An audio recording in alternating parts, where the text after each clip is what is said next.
Eric Roberts has been gracing big and small screens since the late 70s with memorable roles in films like King of the Gypsies, Runaway Train, The Pope of Greenwich Village, and The Dark Knight. However, it all hasn't been glitz and glamour for the Georgian native. Eric has faced struggles with addiction for years, and it's something he's been very candid about.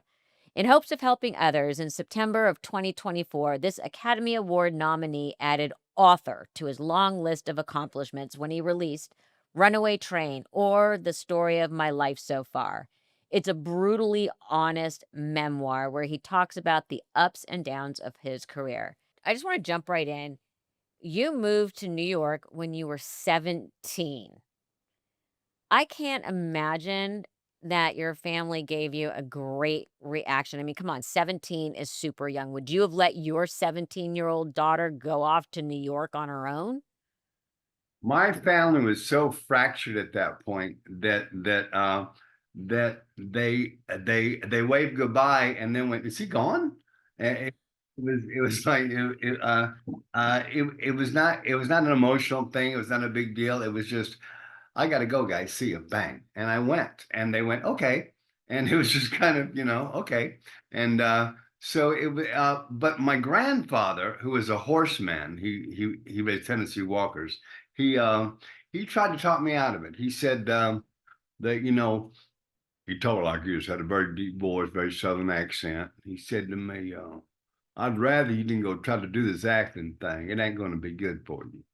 And also, there's all kinds of deviants in that business. It's all kinds of people you don't want to be seen with or socialize with or have a life with, and I don't really approve of the whole situation. And I know if you knew what you're getting into, you wouldn't be getting into it. That's kind of where he left me. And I explained to him that I just had to give it a shot. And he felt very bad for me. I think he thought I was quietly, closetedly homosexual Mhm. because he would say to me things like, your cousin Adam's a tough boy. You're not a tough boy. He would say stuff like that to me because I was a theater kid. I was Yeah, for him. I was a sissy. So, right. he had issues with that, and the fact that I was going to be an actor was confirmation that I was a sissy. Well, I mean, in my mom's generation, her parents being an actress was like you were a prostitute, you There you know? go. Yeah, There- there you go. But do you realize what a baby you were at 17? Well, I did not then, and I didn't until I was about 50. And then when I turned 50, I went, wow, look at this journey I've been on. Because when you turn 50, you get in touch with your mortality and Mhm. in touch with the fact that you're not going to be around. And you get in touch with the fact you have things you have to finish. And it's a very profound age, 50, or at least it was for me. And so uh, what was the question? I was gonna say, like, I know I look back at even my 20s and go, "Oh my god, I thought I knew everything, and I was an idiot." Like, 17 going from Georgia to New York was like, y and you think you know everything. You have to, at one point, looked back and went, "Oh my god," "W I can't believe I did that at that age." Well, I had no choice really. It was Mhm. either do that or do nothing. And if I did nothing, I was going to have a life like my father and or my grandfather, and I didn't want that life. And they're both okay guys to some degree, but they're both tough, mean guys who had lots of regrets. And I didn't want to go there. So I ran away, Mhm. got lucky. And that's really the truth. I was probably the best trained actor of my age. Had the most experience for my age of any other living actor at that time because I've been doing it since I was 4 years old, 8 to 12 plays every year of my life, and so I was ready, but I didn't know what I was ready for because I was completely naive, and so I let people lead me, and sometimes they led me down paths that were not perfect, but I survived it. And I love show business and my career like I love my wife all Mhm, day, every day. I just mhm. love what I do, and I love the fact they allow me to do it. I love the show, I hate the business. So, I think most creative people feel the same way. Well, I've learned not to. I've learned to totally accept the fact that it's weird, it's unpredictable, it's unkind a lot of the times, but it's consistently what it is, and it's a tightrope walk. And if you got good balance, you're going to survive. Okay, I'm gonna say that to my attorneys and my agents. Okay. Um, you really ran, and this is talking about the early days in New York with, and I say this as a compliment, a real murderer's row of friends. And you all went on to become very successful. I mean, heavyweights like Christopher Walken, Mickey Rourke, Bruce Willis, Robin Williams. What do you remember most about sort of those early years when you were all in the same place? Well, Robin and I had a very emotional relationship. I think Robin looked at himself as my older, wiser brother. He was always reprimanding me uh, for caring too much about the preciousness, and he would beat me up verbally about that. He would say, you know, it's not that, it's this, it's not that, it's that, and blah blah blah. And he was rough with me, and but we liked each other, we admired each other, and that was our relationship. He would play older brother to me, and I would allow it, even though I saw that he was not really an older brother to me, and that his talent was completely different from my talent. It was like Mhm. talking about milk and eggs. We were completely different, and so there was no comparison. There was no competitiveness. It was just him putting himself in that position with me all the time, and he seemed to enjoy it, and he seemed to love beating me up verbally a lot, and but he was an admirer of my work, and he would be very specific about what he liked. Like he couldn't believe Star 80. He was so freaked out by that movie, by my performance, and by Bob Fosse's direction. He would talk about the first half hour that I ever saw him for like 10 years. He was talking about that movie. Oh my God, there he is. Go on and on. You know how he was. And Yeah. so that was Robin. And then I didn't see Robin for probably close to 5 years when he died, because I was on the road and he was on the road. So we Mhm. we we didn't touch base. But he was a true, crazy, wonderful, enchanting, educational friend. And I it love. sounds like he cared. He did. He did. He like saw my talent and he loved my talent. So he liked me for my talent. Yeah, he was very kind in that aspect. What, when you got to New York, was your first audition? Not your first big audition, your first audition. My first audition in New York City would have been for the American Academy of Dramatic Art for the school itself. And I got in that day and thought I had conquered the world. I didn't realize that the American Academy is only as good as its current administration. Mhm. It ha- has or had good teachers, it was a good school. And when it didn't, it wasn't. I was very lucky. I had a teacher named Jory Weiler, a wonderful woman who was an incredible guide, an incredible teacher, an incredible woman, Jory Weiler. And she took very good care of me, and that I was very well trained. I was ready to go. And she saw that, and she guided me, and she gave me very difficult homework, and I would go do it, and I'd bring it back to her, and we had a great relationship. And uh, I did not get asked back to the American Academy as a senior.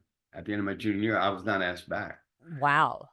Um, and so, but that day, oddly enough, I met Marion Doherty, who discovered everybody from Richard Harris to Julie Andrews. Why So didn't you get asked back? It's so long ago, I don't really know, but probably because uh, I didn't grovel. The, the teachers there, there were a couple of great teachers like Jory, but most of the teachers there were unemployed actors. And so when you're cocky, which I was, because I was very prepared, I felt. So I was very, I can do that, I can do this, I can do that. And I was very not full of myself, but just confident. I could do what I could do. And Hmm. they didn't like not being able to teach me, I think. Now it's also ego involved there too. So uh I'm only being as honest as I'm able to be. Of course. And I was also a child, and that's also 45 years ago. So I don't really honestly remember, if I'm honest. I Yeah. remember what I think, but I don't know. Yeah, I mean, you look back on your younger self and like, wow, I really thought I knew everything. You're so right. It is. What was your first big audition? How long was it before you got that first big role? Well, I don't remember the first audition, but I remember the first transition that happened with the meeting. And it was Marion Doherty, who was the casting director of the 20th century, uh, came to the American Academy because she heard they had some very good acting students and they were doing plays. She came to watch us. So she did. She came backstage after and she beelined her for me and said, "You're going to be an actor. You're going to be a star. I want to be a part of it. And here's what we're going to do. You're going to go." And she gave me Juliet Taylor's address, which was a building Marion owned. It was a small brownstone on the east side, I think between 30 and 31st Street on Madison-ish. Anyway, so I went and I met Juliet Taylor, who Who, for people who don't know, was a massive casting agent as well. she's now, the queen of casting as Marion was. Yes. Now it's Juliet Taylor. And Juliet Taylor introduced me to a Bill Tresh, who was my manager. He was also Chris Walken, Tom Berenger, Tom Hulse, Carol Kane, Sissy Spacek, all kinds of incredible, talented people. He was their manager as well. And he asked if he could handle my career. I said, "Well, of course you can. I have no career. Let's go." So we did. And that was that's what Marion Doherty is who changed my life. And because of her, I got all the opportunities that I got. Right. And Bill When did Trish, you I was gonna say, when did you first think, "Okay, I can make a living doing this?" uh, when I'm working for Joe Papp down the public theater and I'm making whatever it was, $180 a week. And I thought I had this fantasy that even if I only always make $180 a week, I will always make $180 a week. That's how it felt. And there was lots of hope with that first job. And being down around the public theater was just glorious because you had all those actors, all those sets, all those rooms, all those stages, and it was get up and go time. It was wonderful. I always ask people, what was your first big check and what did you buy with it? I don't remember because I never handled my money. So Okay, what did you buy? What was the first big thing you felt safe buying? I bought a CJ5 Jeep that many years later almost killed me. But I always love, like, what you think is like, "Okay, this is my big I've arrived purchase." You just brought up you worked with some incredibly, I don't know if the right, well, difficult and complicated actors, and you were not the easiest, as I've been told, to work with either. Um, who how do you navigate that? Because you always hear about people having very different methods and this and, like, Olivier saying to Hoffman, "Try acting." You know what I mean? Like, how do you navigate that? Well, That's gotta be very, it's gotta be hard. I mean, it's hard enough when you work with someone in a regular job that you don't particularly like or get along with. whenever anyone is gonna have a status kind of an issue, I just hide behind my character. I just go into character and I stay there, and that's my wall. And that's where I'm safe if I'm in character. So if I'm in character, you can't get near me. And, Hmm. and so that's what I do. Um, uh, yeah, and my wife also taught me many things about myself and my participation in things. And one of the handiest things she ever made very clear to me was you can only see others through yourself. You only see anything through what you are.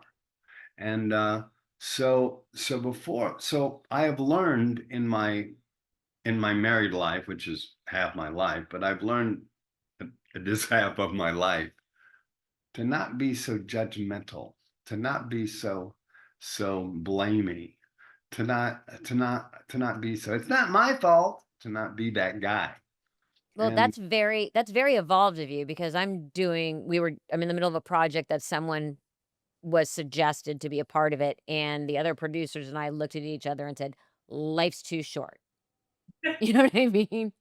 well, I'm not sure that happened with my career on many days, because uh, my wife, we got together, she finally said to me, people think you're an asshole. I said, really? Why? She goes, and you're not. This is what kills me. You're a great guy. You don't speak to people. You're not polite. She did. Yeah. I said, well, I'm only here for the work. No, that's half your job is the work. The other half is your presentation of yourself. You have to shake hands, you have to be nice to people, you have to say, excuse me, you have to say, thank you, have to say, please. You have to be a human being. You're not just an actor who's in character. Do you understand? I was like, yeah, okay.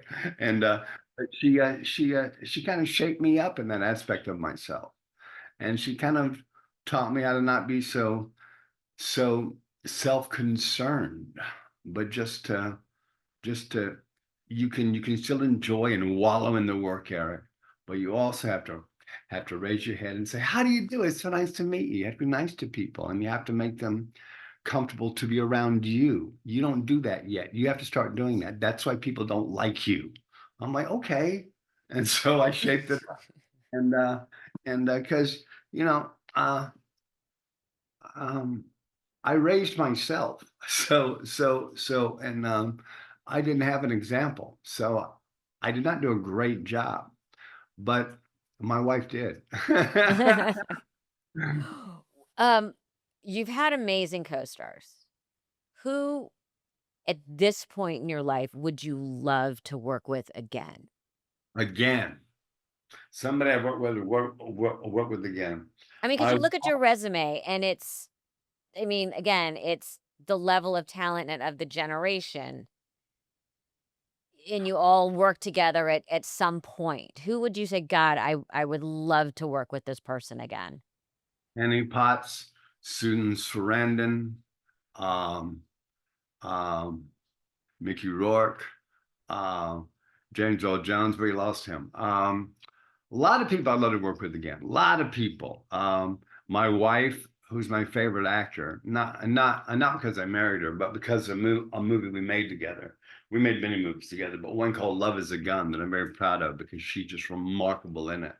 And so there's lots of people I would like to work with again. There's almost, you know, I won't name who it is, but I think there's only one actor out of all these hundreds of appearances, only one actor that I would avoid working with again. Oh, you have to tell me. I'll tell you who I will Oh, I would never never inter name him. I Oh would my never god. name him. There is one person when I see them coming, I literally, like, find a piece of furniture to crawl under and, like, But get into, like, earthquake preparedness position. there's only one actor I can think of out of all of my things who I would say nope because they're in it. I can't do it.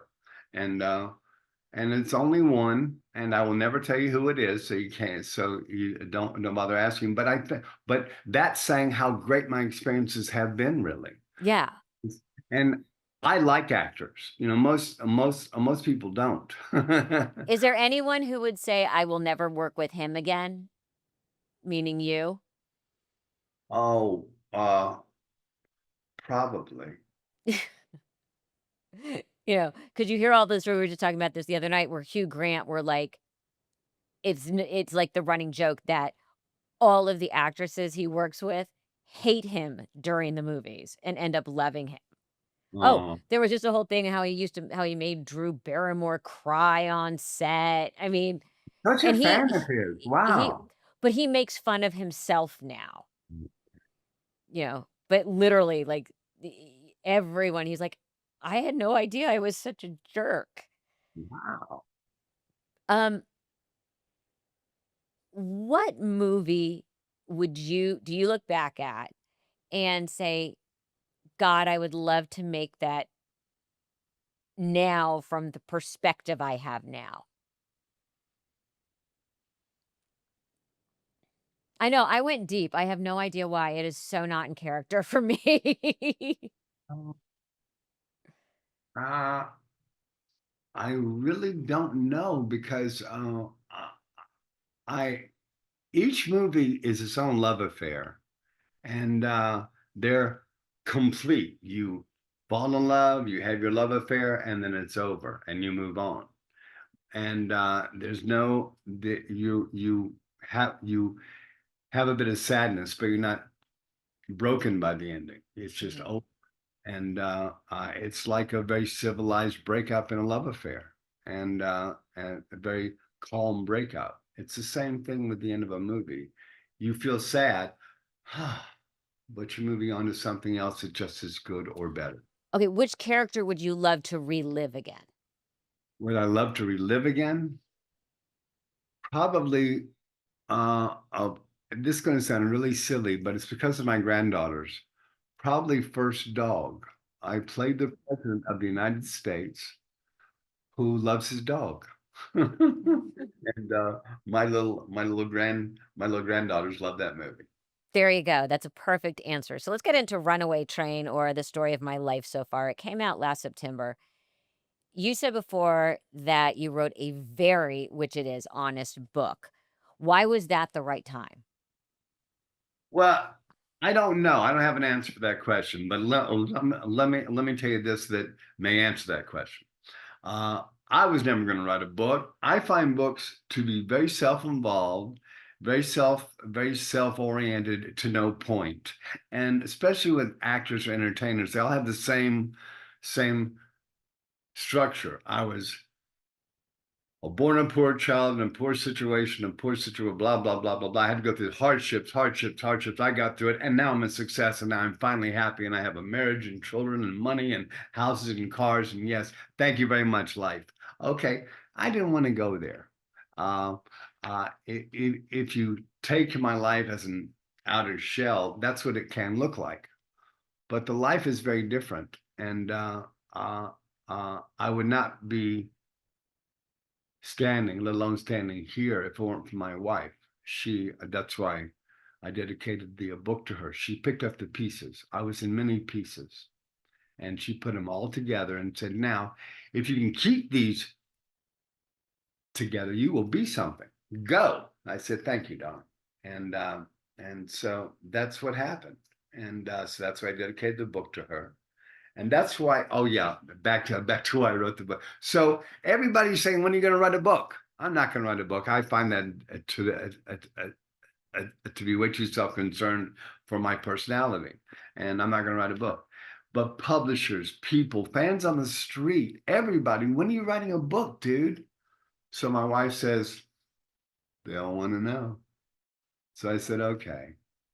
Okay. Do I have to have a time limit? Yes. Well, how long can I have? A couple of years. Oh, well, I can do that. So I sat down and did it. And I used my wife as my editor. And she didn't allow any embellishment. She didn't allow any lying. She didn't allow any leave outs. And I wrote a book. And I'm very proud of it because it's the crux. It's brutally honest. Thank you. What was the hardest part of it? What was the part that you went, "Oh god, I'm gonna share this. This is hard to look back on. This is a painful part of my life to write about." One sentence. I wrote about my circumstance with the mother of my child, I wrote dot, dot, dot. I had already fucked that up. And to admit that and to know that and to write that are huge. And it crippled me that day that I wrote it. Did you when you came out of that, did you take a deep breath at one point once you got that on paper? Oh yeah, you once you get it down, you have faced the truth. It's you and the truth. And there's no, when you hold hands with the truth, you like yourself and you loathe yourself all in the same breath. And you have to be careful. You have to be careful. You actually write an apology to your sister Julia in the book. Why did you wanna do that publicly? Did you get a reaction from her? No, I didn't. But the thing is, uh, what I said being responsible for her having a career, as well as my as well as my daughter, uh, that's taking credit away from them. And my sister is a monster talent and a monster actor and a monster person. I love my sister very much, and I like my sister. I think she's cool, and always have. And actually, all the stuff kind of started kind of haphazardly. All the negative stuff, like I was doing when Pretty Woman first came out. I was doing an interview for some other movie. I think a George C. Scott film I was promoting. Anyway, and they were asking about Julie a lot. And I finally made a joke about, let's talk about me, shall we? Being what I thought was funny. Apparently it came across as needy. and then all the press started with the what's going on with Eric and Julie. Nothing. But that was that. It's hard. Yeah, it is what it is. And you just uh, you know, the education in how to deal with things that I've gotten from my wife is you must just always give other people the credit they deserve. Mhm. They always say, or I had an acting teacher once make this comparison, that the best actors are always a little bit crazy, and instinctively you wanna watch the crazy person and keep them in front of you. What is it about you that people find so fascinating that they want to keep watching you? I am not implying that you're crazy, but as a species, actors are crazy. I don't What have an answer for that. I don't know. Um, I think actors are different and that we are jesters who get power. And a jester has no power except through his talent in the court. And we forget that. We think we have power and status and and respectability and all this all built in. You don't. You have to earn every bit of it. And that's where actors get very pompous and full of themselves. They forget that every day is a new earning, and you have to drop yesterday and go on. And actors tend to forget that. We like to ride our laurels because we have many laurels. It's a quite nice business. Okay, very exciting news. It was announced that Attack of the Killer Tomatoes Organic Intelligence is happening. What can you share with us about that? And I love the fact that you are almost now a journeyman actor and you're not typecast and you're doing Attack of the Killer Tomatoes. So fun. How did that happen? Why did you I've say yes? I have learned how to have fun, and everything does not have to be an epic. Everything does not have to be showing what Eric Roberts can do as an incredible, gifted actor. Sometimes you can just have fun, and sometimes it is fun. And yeah, they came to me Just hearing the title is enough to say no to. No, thank you, no. But they came to me and I read the script and it was charming, and I had fun reading it. That's all it takes. So I called them back. Yeah, let's do this. And you'll have it'll give your granddaughters another movie. There you go. Good girl. That's it. And I always love asking actors or anyone I'm interviewing, what are you watching now? Well, the only thing that I'm hooked on right now is Paradise. Oh, you're behind. It's so good. God, what a show. What a show. Yeah. That's my favorite thing now on TV. But I'm a bore. I watch CNN. I've had to stop watching news in general. I watch a half hour of the local news and a half hour of NBC, and then I'm done for the day. I know my wife doesn't even do that. She stopped watching news. She's mad. She's pissed off. So no reality shows? No. You don't have any embarrassing TV vice? I really don't. I'm a real bore, and that's a fact, not an opinion. Oh, God, I liked you so much until you said you don't watch things like Below Deck. I'm just very upset. Who do you Oh, think is no, gonna no, no, be no, no. I love something now. Oh, yeah, this is true because that's why I did the show. My wife is addicted to Dancing with the Stars. Oh, there you go. That's why I did the show for my wife. And we found a place in the schedule for me to do it for her. And that was a gift to my wife. And did you have fun? Fun is not She's the in the word. room, you better say yes. Fun is not the word. I enjoyed it.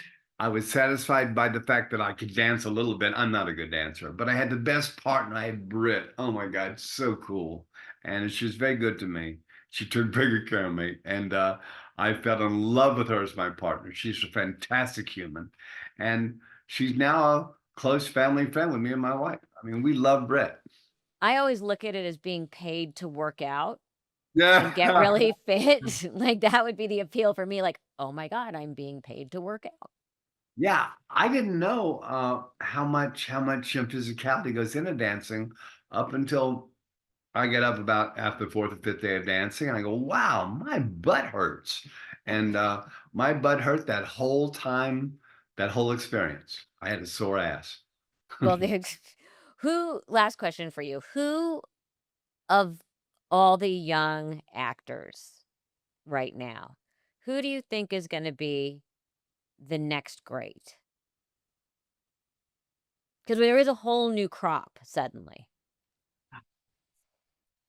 Well, I'm going to go a little bit selfish here because I know her father. No, you can't pick Emma. No, no, I'm not going to do that to you. Uh, Emma's already established. Yeah. Emma's already Oh, born. she's off and running. She's a borderline super duper star. So let's go somebody else. Let's go because I know her father. I like her father, and I like her, and she's a surprise. She surprised me. So this is why I'm naming Wes DeCudley, David DeCudley's daughter. So she's your one to watch. Yeah, yeah. Very cool. Runaway Train, or the story of my life so far, is available right now. Eric, it is always a pleasure. Oh, thank you, dog. You too. You Thank you. and tell me something. Is it like a screen in back you No, that that's my actual kitchen. See, watch. Here's a napkin. I I'm can actually kidding. I throw know you- into it. I was making a joke. That's my actual question. Thank you so much.